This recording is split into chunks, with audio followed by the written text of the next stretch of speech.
να συζητήσουμε κάτι. Εσείς όταν πηγαίνετε στην παραλία, τι κάνετε, βάζετε κουβαδάκια σε σακούλες και είστε με τις σακούλες τις πλαστικές, πέφτουν, κάνουν κτλ.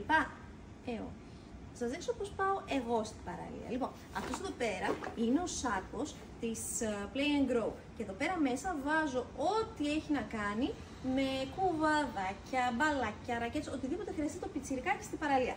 Αν είναι και, δεν λέω και πολύ μεγάλο, λίγο μεγάλο, το παίρνει και το κουβαλάει και μόνο του. Μπαίνει εδώ πέρα στον ώμο και το κουβαλάει. Εντάξει, αν είναι μικρούλια θα το βοηθήσουμε και εμείς, θα το κουβαλήσουμε εμείς. Λοιπόν, δείτε τώρα εδώ πέρα τι ωραία που μαζεύει. Εγώ πραγματικά έχω βάλει εδώ πέρα μέσα 3 παιδιών όλα τα κουβαδάκια μας. Έχει ένα ωραίο πιαστράκι εδώ. Και στο ραμαθαλάσσι έχει. Και τα έχω βάλει όλα μέσα. Οπότε πάνε, παίζουνε, τα πλένουνε μόνοι τους, τα ξεπλένουνε, μου τα φέρνουνε. Λίγο βοηθάω κι εγώ εδώ στο μάζεμα, οκ. Και έρχομαι και παίρνω, σας πω ποια κομμάτια, αυτό και αυτό. Αυτό το έχω βάλει μέσα. Δένω αυτό το κορδονάκι.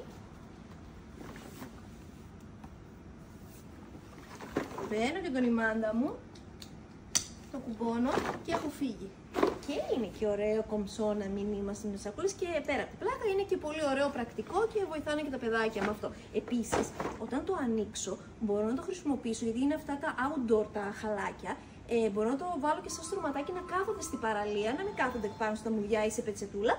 Το βάζω και κάθονται και πάνω στο χαλάκι τα μικρούλια. Και είναι πάρα πολύ ωραίο, μαζεύονται όλα τα παιδάκια στην παραλία και παίζουν όλα μαζί. Τώρα αυτό είναι το δικό μας, είναι περσινό χρώμα.